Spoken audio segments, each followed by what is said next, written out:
innovation policy for the OIC states. And without further delay, I would like to invite Professor Dr. Iqbal Chaudhry, Coordinator General Comstech and Director ICCBS, to introduce and welcome our guest speaker today. Over to you, sir. Thank you, Khazima. Auzubillahi minash shaitanir rajeem. Bismillahir Rahmanir Rahim. Assalamu alaikum. Good morning and good evening, because I see many participants from countries east to Pakistan. I'm absolutely delighted to welcome you in this very important seminar. Khazima has mentioned that we have organized 17 important lectures in last few months, but I consider this presentation extremely important, a very significant event in this online series of distinguished scholars, Comstech Distinguished Scholars lecture series, because of multiple reasons. Number one, that the speaker of today, who is very dear to me, she's also a leading expert in this field, internationally recognized figure in the area of science, technology, policy, innovation, and she has actually guided many countries of the world in the development of their policy intervention, as well as had actually developed capacity of very large number of people all across the world. Uh, Second is that this topic itself is really very important, because you can't really achieve anything unless you have clarity of mind, unless you know what you intend to do, what are reasonable target for a country to achieve, what are the ground realities, and how to move forward towards a direction which eventually lead to socio-economic benefit of science and technology, and that is the ultimate aim of it. And the third important reason is that Dr. Asik Naim has been for a long period of time associated with Comstech. She is still very much and would always be a member of Comstech family, an extremely important member. And her contributions towards Comstech are something which we cherish and always celebrate, because she is one of those individuals who have given so much to this organization. I'm absolutely pleased to introduce Professor Dr. Syeda Tanveer Kausar Naim, which we call Dr. STK Naim as a common name of her. She has obtained her Doctor of Philosophy from Sussex University, UK. She served as the chairperson of Pakistan Council for Science and Technology, which is called PCST. And in her capacity as chairperson, she has done lots of very important intervention for Pakistan, including STI policy research and training, establishment of STI policy research and training center of the Secretariat of OIC organization is also one of her contributions in Comstech. Also, in her capacity as the chairperson of PCST, she has helped develop Pakistan a right direction towards science and technology. Her major responsibilities included STI policy advice, training, and promotion of higher education and research. She was actively engaged in facilitating research collaboration between Pakistani scientists with their colleagues in USA, UK, South Korea, and China, and was instrumental in connecting Pakistani scientists with their USA counterparts through a network called GIORID network. She served as a member of the UNESCO International Advisory Board on reform of science, technology, and innovation system in Nigeria, which is a very large country and also a very important member of ComSec. She has conducted technology audit for Turkey under EU 17 framework program and has helped many countries to develop their own innovation policy. We have recently, just adding to her introduction, is that we have recently submitted a project to Islamic Development Bank for uh, for developing capacity in innovation policy making in OIC nations. She provided STI review and advisory services to countries like Maldives, Gambia, and to, of course, Pakistan. She has served as a member of Board of Trustees of International Network for Promotion of Scientific Publication at Oxford, and also served as a member of the Quality Control Board of Merit Project, which helped create awareness in Middle East scientific community about Horizon 2020, a European program, and of course other programs of European Union. During 2018, she served as a senior consultant to UNESCO for preparation of SDA profile of 56 member state of Islamic Development Bank and to propose policy instrument for bank towards helping member states. She is actively engaged in lots of intervention at national and international level, and her clarity of mind and vision is exemplary. I would say that Dr. S.T.K. Naim has created standards of excellence, and she has also created excellence of innovation in terms of her thinking towards developing national capacities in different countries. With this, I would like to invite very dear Professor Dr. S.T.K. Naim for her presentation.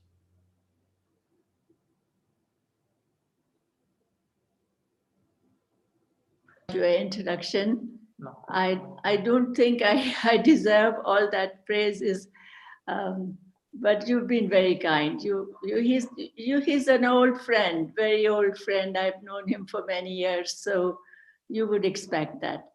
So with that, I start my presentation without losing much time, because I believe we have a very limited time, and as you know, this subject. But I welcome all the participants, and it's a pleasure for me to be able to talk to you and to be able to deliver this message of innovation policy. And as you know, that science and technology can solve the problems of all the developing countries. And I'm sure you are all aware that it not only social issues, but economic issues, health issues, defense issues, whatever, all the issues, most issues require a solution. And science and technology can provide all those solutions, provided we build capabilities in our countries. And for those capabilities to function properly there has to be a partnership between the government and the private sector, both. And innovation policy is particularly a partnership. It can only work if there's a strong partnership between the government and the private sector. So with that, I start the presentation. I'll start showing you the slides. If there is anything, and I will answer. Keep noting all the questions, and I'll answer the questions in the last 15 minutes. So thank you, Dr. Saab, again. Thank you very much for the very kind invitation, or introduction rather. And I'll always be. Doctor दूर से ठीक है जी जी जी जी उस्मान करीम अब दोबारा अच्छा अब वो slide show पे स्लाइड शो है दिस इज नहीं था नहीं स्लाइड शो पे जाना we'll have to slide open नहीं उसको पहले ओपन कर देते हैं. Let's open it.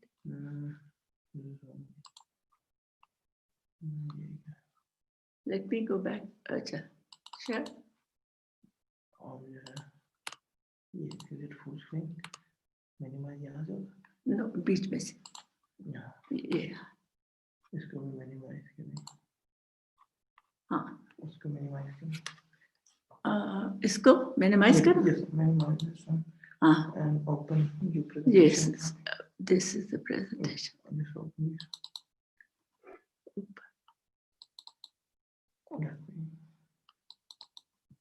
Oh, great. अब Zoom open करें. अब Zoom is. So that we can share the screen. Yeah, Zoom is. This the blue. Blue one. Yes. Oh, No, I don't think. Yeah, maximize. Okay, share screen. share screen. And now your presentation. Here. Slide show. So I'll first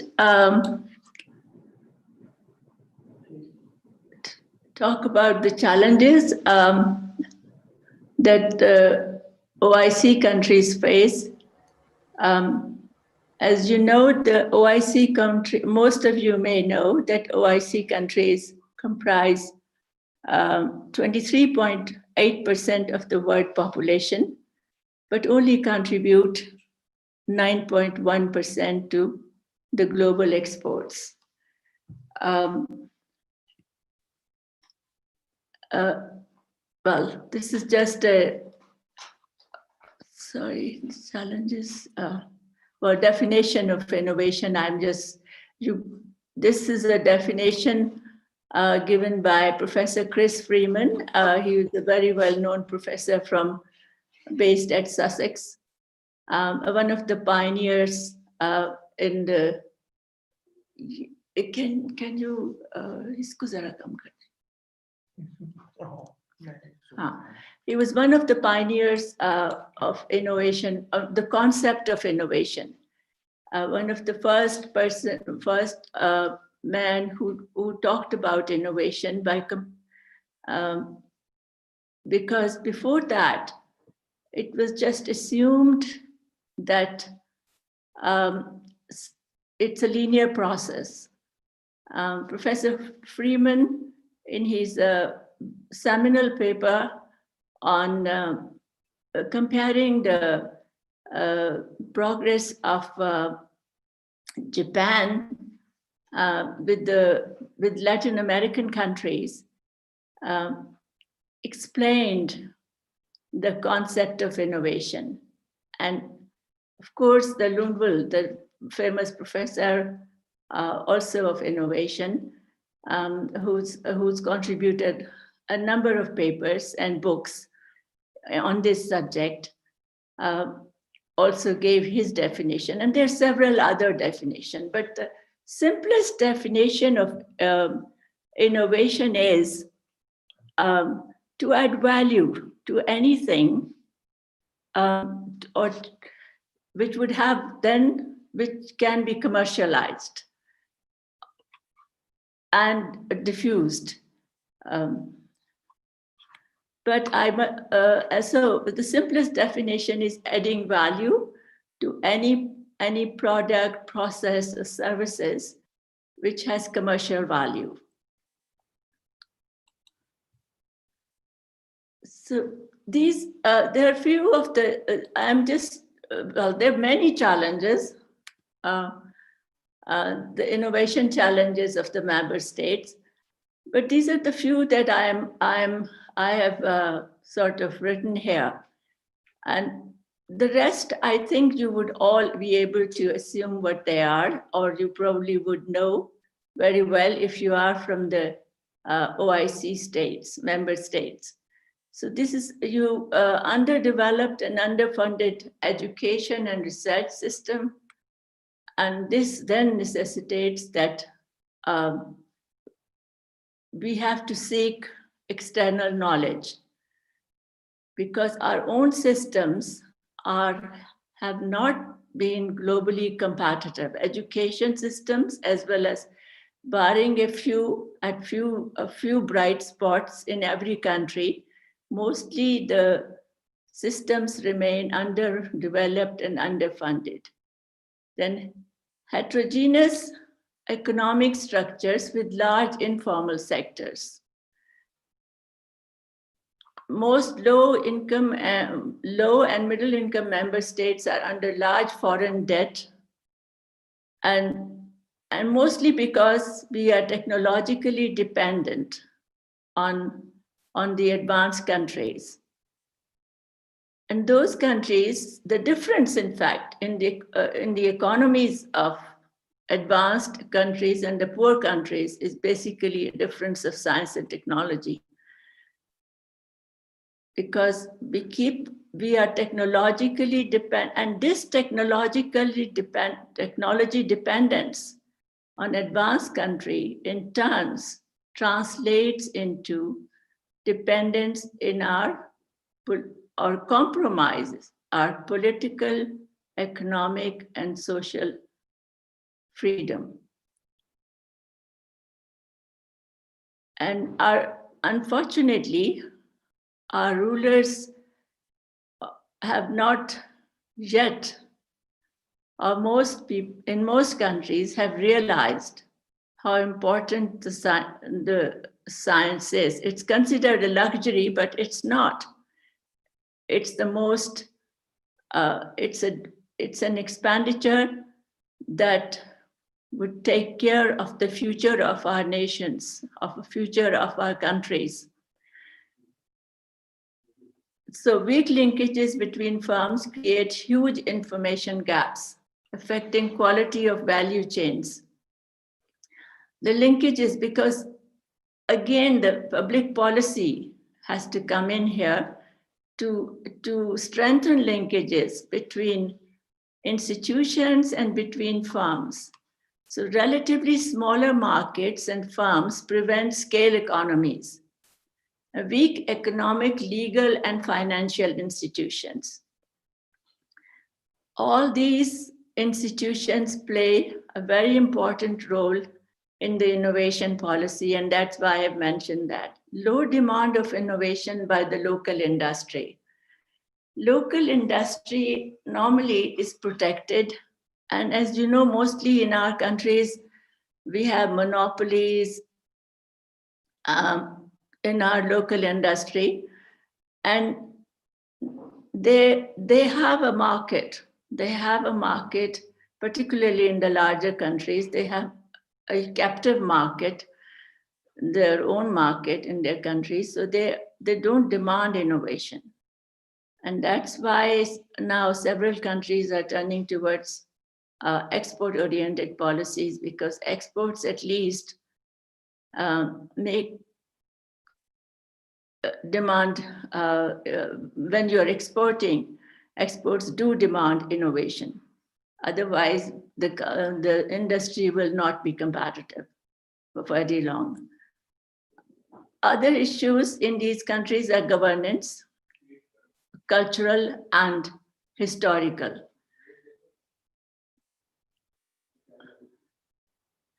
Here, again, you can judge the challenges of these countries from the fact that in the 60s, if you look at this graph, you will see that in the 60s, there was not much difference between the GDPs. This graph shows the per capita GDP of Japan and South Korea, and it compares them, compares it with the averages of OIC countries of 10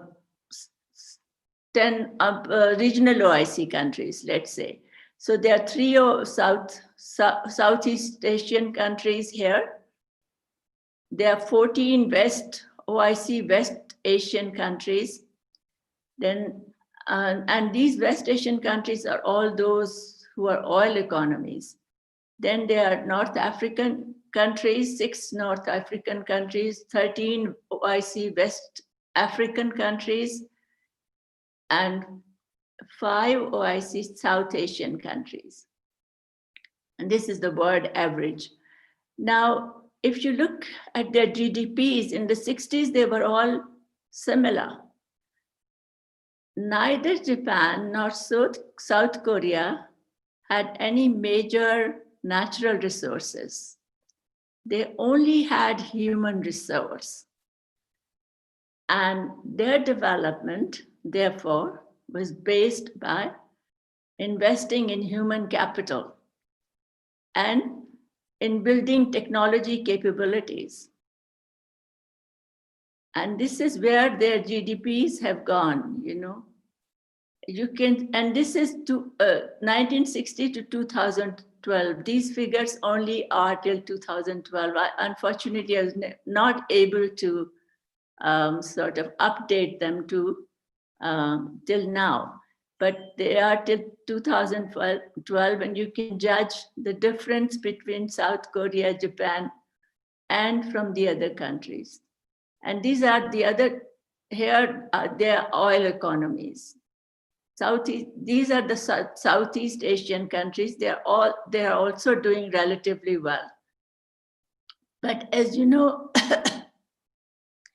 they are oil economies mostly. And here are the other countries.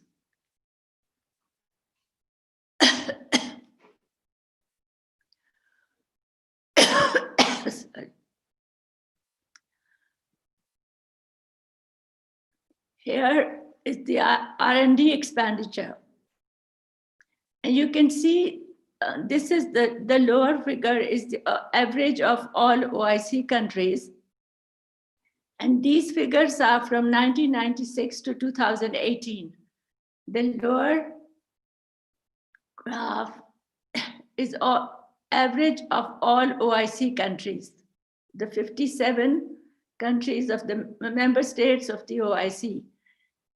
Then there's Singapore, and look at South Korea, where their R&D expenditures has reached. It's almost 4.8% of the GDP. And Japan is 3.3% of a much larger GDP. So just compare theirs to ours. So that shows, although R&D expenditure is not the key reason for innovation, but still it plays a very, very important role in technology capability building. And science and technology are essential. Scientific capabilities are essential for both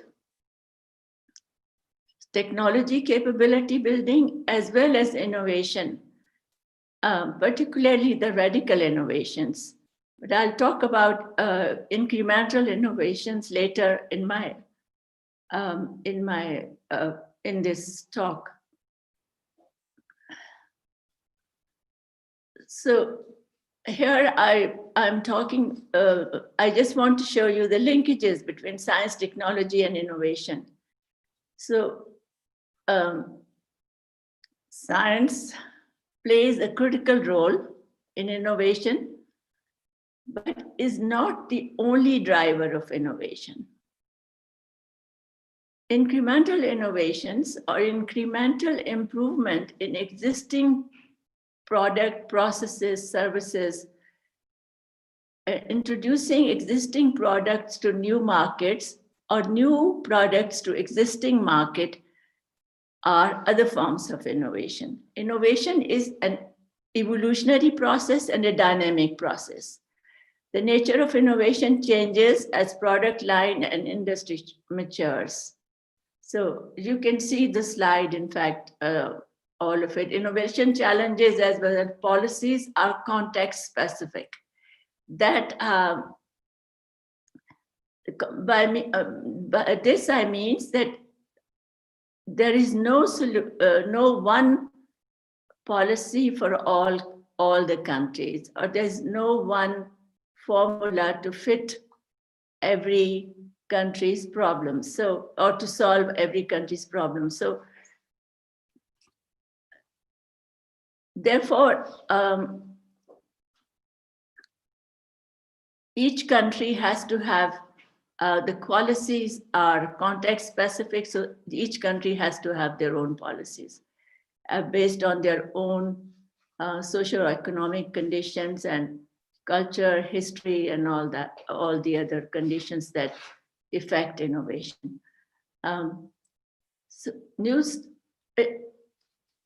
Here I talk about individual innovation. Innovation systems are based on of any countries are based on a range of different systems that are operational simultaneously. So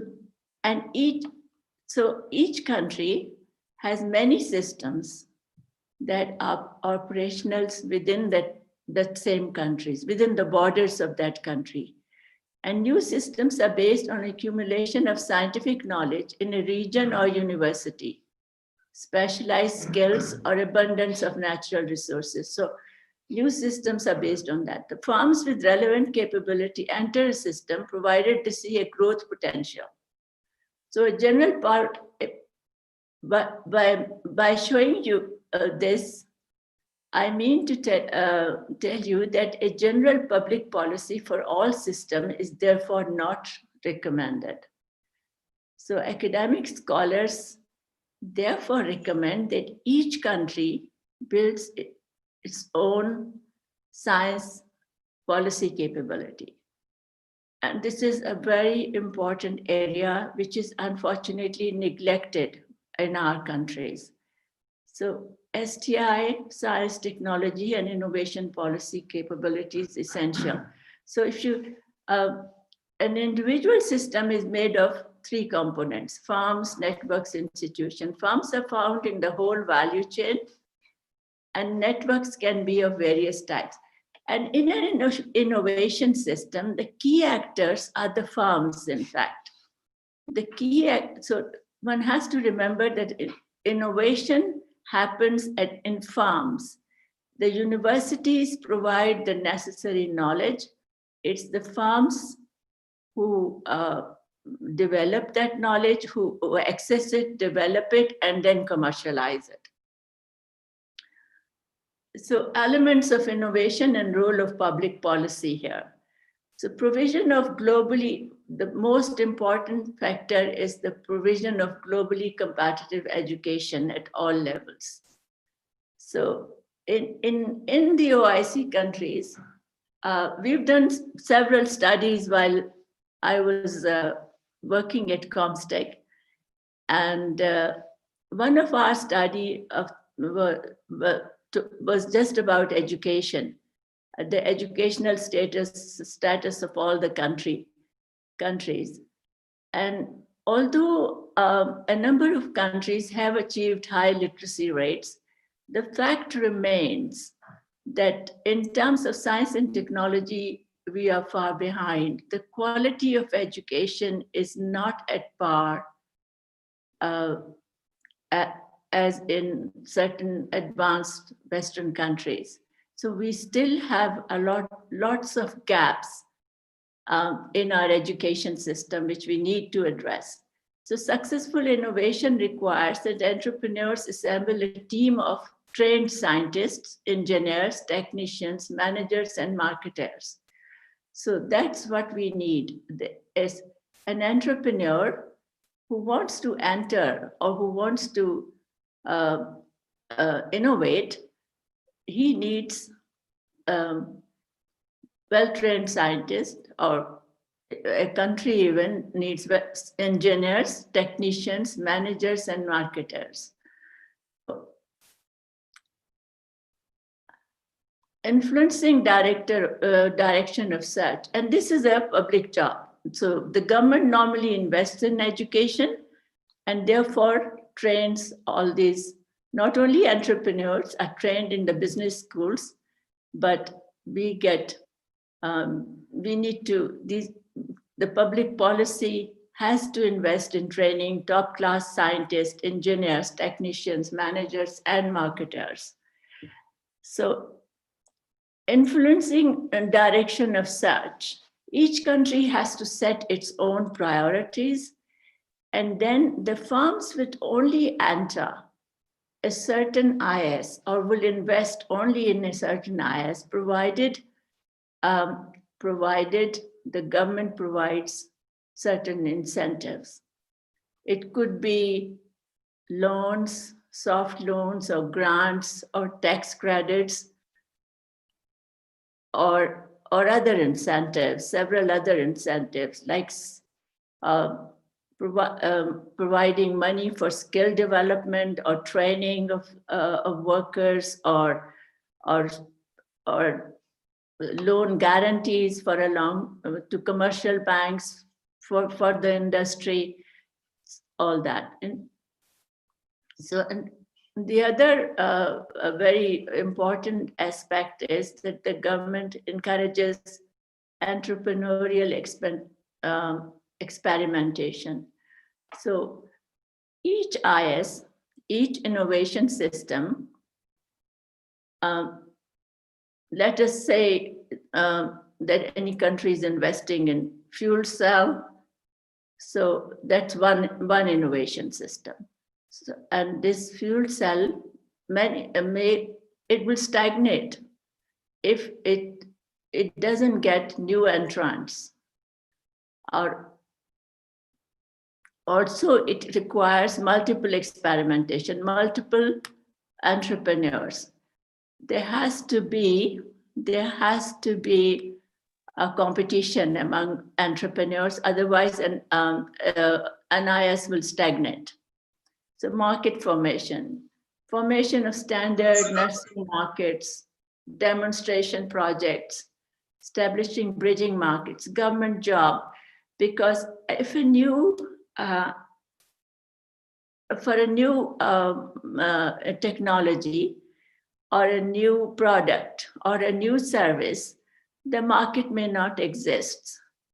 So the government plays a role here by establishing institutions which are called metrology, standard testing, and quality control. And these institutions are extremely important for attracting industry towards them and for providing industry with standards and testing services. Testing services can also be provided by the university laboratories. Nursing markets and demonstration projects are done by the government or sponsored by the government and then establishing bridging markets. Bridging markets are when initially one invests in nursing market, and this starts a learning period. I mean, one learns about the new technology from a nursing market, from a few people that buy it. And then you have a larger market, which is called the bridging markets. And finally, then there are bigger markets. Legitimation is a process where social acceptance and compliance with relevant institution, and that the customers accept or the customers accept a certain technology or winning customers' confidence. Again, the government plays a role here by providing standards for the products, and also by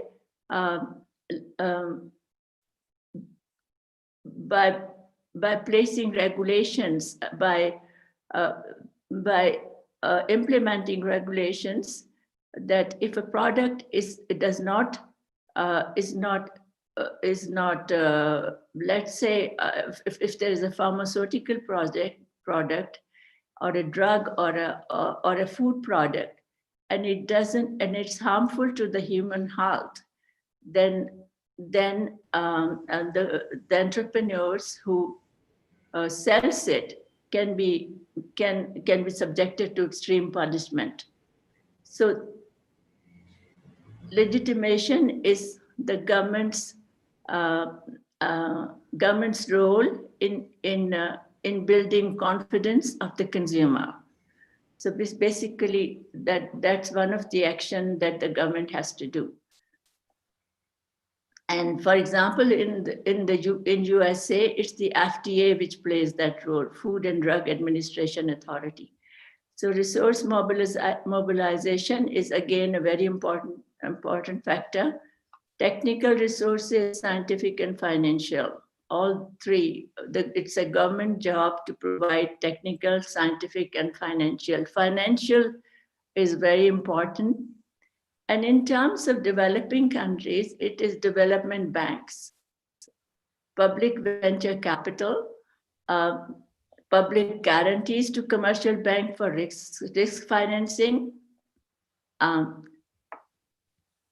The source for all this, these factors that I got, it's from, and the book that, the paper that I'll recommend to read, you to read is Jacobson and Bergek. I could send you the references also, if I get your email addresses.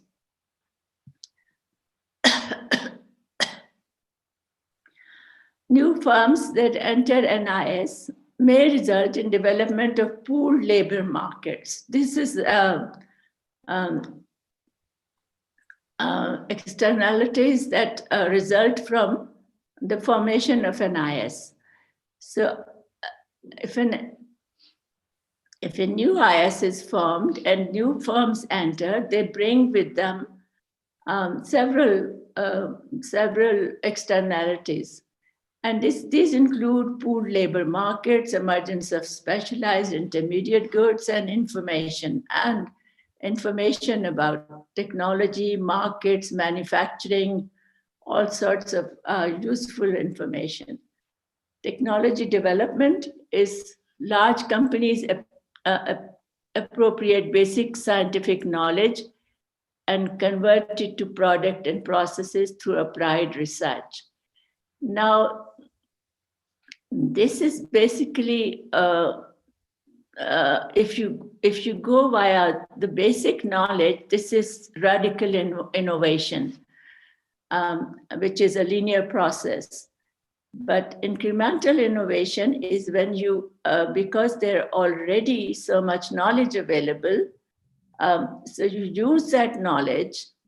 The import, what developing countries do is they have mostly, or how most countries have learned, including the developed countries initially, is by importing technology and then adding, and by promoting a culture of learning by doing at the firm level. At the design stage, mostly incrementals, or at the development stage rather, before the design is approved, incremental innovations take place. And it is mostly incremental innovations which are recommended for the developing countries, including for the OIC countries. Because this is how one learns towards, and this is how one progresses towards building capacity for radical innovation eventually.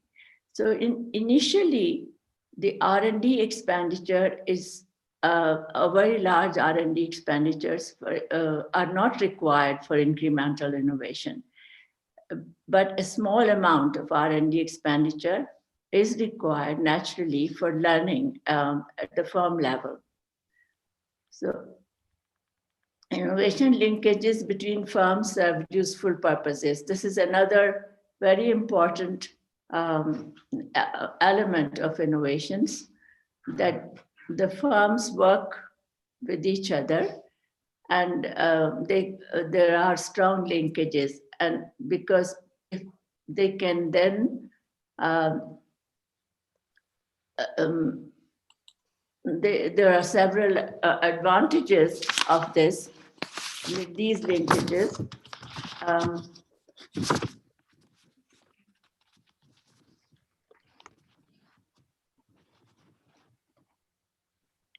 Yeah. So inter-firm networks, they share cost risks. When the firms work with each other or have strong linkages, they share their costs and links and their access to research results and production knowledge. They acquire key component of a new product or process. So technical standards are information. Public purchasing, this is another very important. I'll only take 5 minutes, quickly do the rest. Tax credits and provisions, these are very strong. Institutional architecture, what is the institutional architecture for? What is required? Is a success of policy depends on high level of political support. Economic restructuring needs a political advocate who enjoys confidence of the highest executive authority. I think it's very important if you study the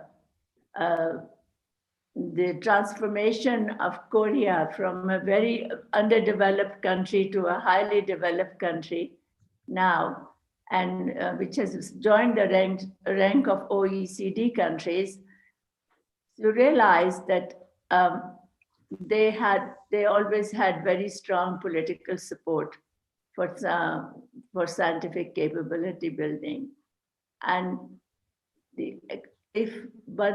it's the innovation, and of course through innovation, industrial diversification, which needs.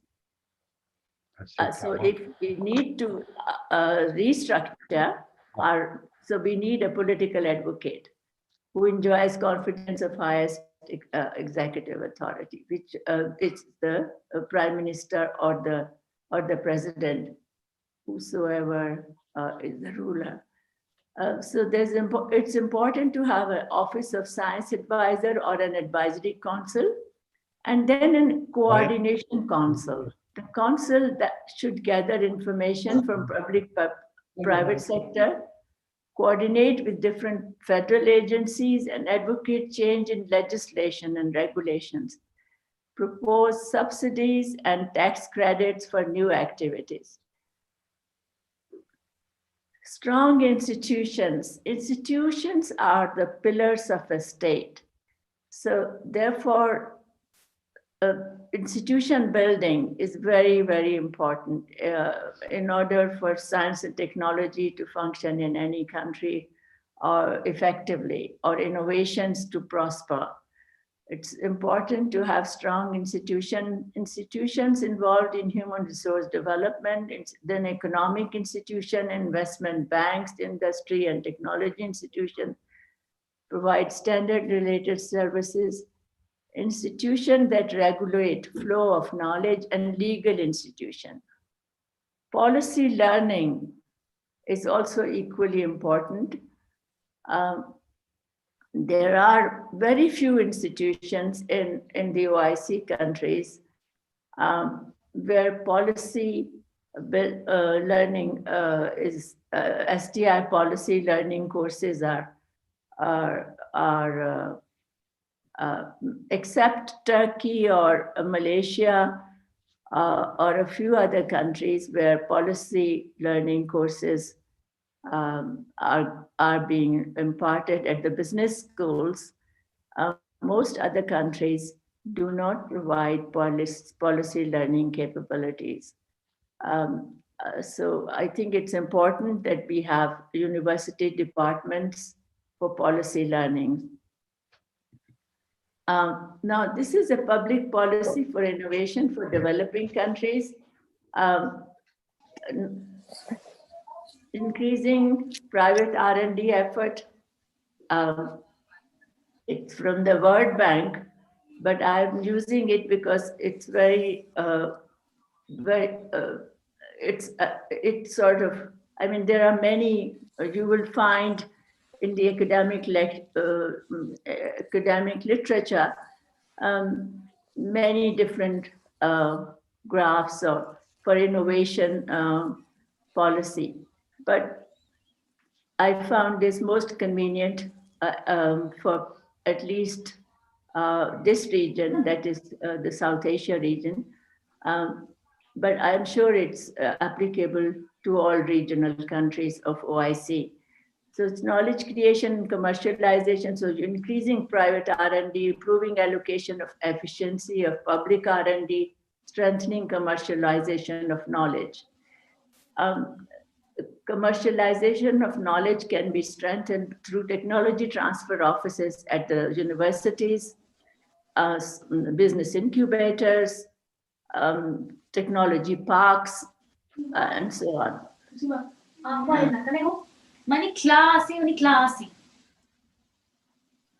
Inclusive innovation is harnessing formal creation activities for the poor, promoting and diffusing indigenous grassroots innovations, helping informal sector better absorb existing. Knowledge diffusion and absorption, again, you will, well, you could read this because you will all get this. So I would just go ahead and just, because you will all get this presentation. So I would just go ahead and quickly go through the last 3 slides, which is policy instrument that I had recommended to UNESCO for scientifically lagging member states. As you know, out of 57 states, almost 22 states are scientifically lagging. That is, they are very far behind in terms of science and technology. Some of them have not even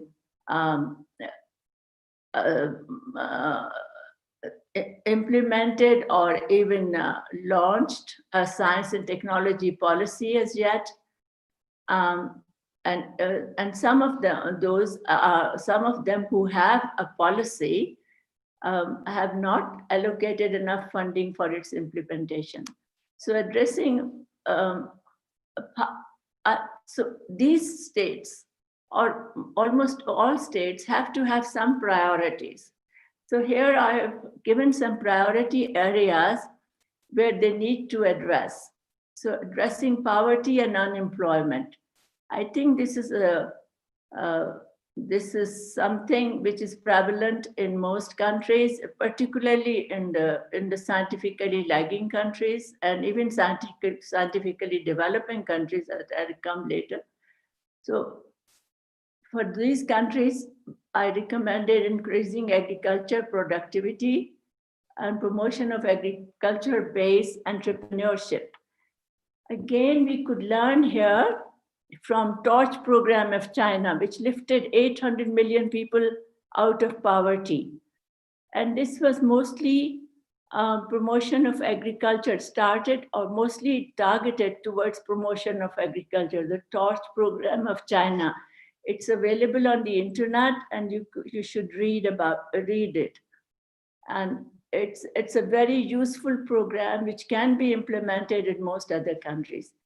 Establishing technology institutes, agriculture, industry, energy, fishing, standardization, the information diffusion policies, extension system, technology consortium, contest, innovation context, or productivity context, promotion of value-added manufacturing. Manufacturing provides a learning platform for countries. And it's very important that in the scientifically lagging countries, manufacturing is promoted. It not only provides employment opportunities, it does provide a learning platform. Then support research on orphan crops. Orphan crops are those crops which are grown in most countries but have not been commercialized as yet. And they do have nutritional value, but most people, so these could, if we could promote research to find out their nutritional value, we would be able to fight hunger in most of the countries. Promotion of frugal innovation.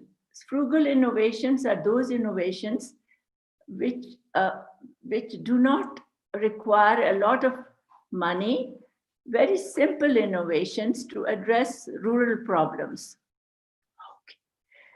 building capacity for manufacturing of genetic medicine and standardization of herbal medicine, promotion of women-led incubators in rural areas, encouraging SME clusters with skill in technology upgrading, and incentive promotion of new technology-based companies. So these were for the scientifically lagging countries. Then instrument for scientifically developing countries is the strengthening productive capacities of industrial clusters. Again, there are many instruments that can be used for strengthening their productive capacities by upgrading their technology and the skills. Then public incentives for industry specific skill development training program. Again, public incentives should target those programs which are industry specific. Short inter-regional collaboration for research in areas such as water, renewable energy, agro-food production, and climate change. Most OIC countries that I we studied, they have water problems, renewable energy, they have energy problems, some countries, then agro-food production and climate change. Climate change, of course, is a problem of most countries, all countries. Promote general purpose technologies, ICTs, biotechnology, nanotechnology, electronics, semiconductors, and establish innovation fund for venture capital to promote, or venture capital to promote knowledge-based entrepreneurship. That is the university-based, knowledge-based entrepreneurship, university research to be converted into, product, processes, or services through venture capital. Mostly it does, in our countries, there's very, very little innovation happening because one big reason is the venture capital, that there isn't enough venture capital, or there's neither venture capital or risk financing or other forms of financing. Restructuring and support to industry-specific R&D or promote knowledge clusters, science parks, research parks, or open innovation is also one of the subject that I would strongly recommend. This is policy in scientifically lagging, scientifically emerging countries. And these are the countries which have built a fair amount of scientific capabilities. And so they need to have tax credit, R&D grants, and other incentives to firms to promote private R&D. But private R&D in most of our countries is very little, as evident from the patent statistics. If you look at the patent statistics for OIC states, the contribution of the OIC in the world patenting is only 0.8%. Which is very, very low. Strengthening linkages and knowledge flows both at national and international, establishment of innovation markets, establish innovation fund or venture capital to promote new technology-based firms. All countries need new technology-based firms. And the technology has a diffusion effect, but it has to be, one has to carefully, one has to invite investment ideas from the entrepreneurs and then choose the technology which has a diffusion potential, large diffusion potential. And can not only for benefiting a large number of people, support SME clusters that show potential for innovation, for skill development, technology upgrading, and information about markets. Promote multi-state regional collaboration for human capital development, technology learning, and for research and innovation. I think there's a need to promote multi-regional collaboration in the OIC countries. There are several regions. I think there are about 13 regions, and we could promote multi-regional collaboration in that for human. Some countries are doing better than the others, and if there is a multi-regional collaboration, we would be able to build capacities, science and technology capacities, support knowledge clusters. So these are a few priorities that I had pinned down for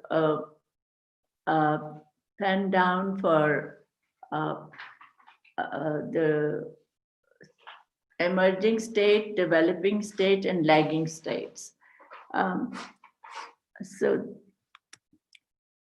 I would end here. My time is up, but would welcome any questions.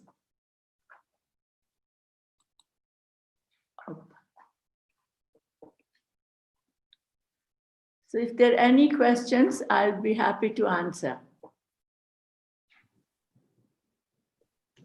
Dear audience, we are open for one to two quick questions. If you have any questions, please ask.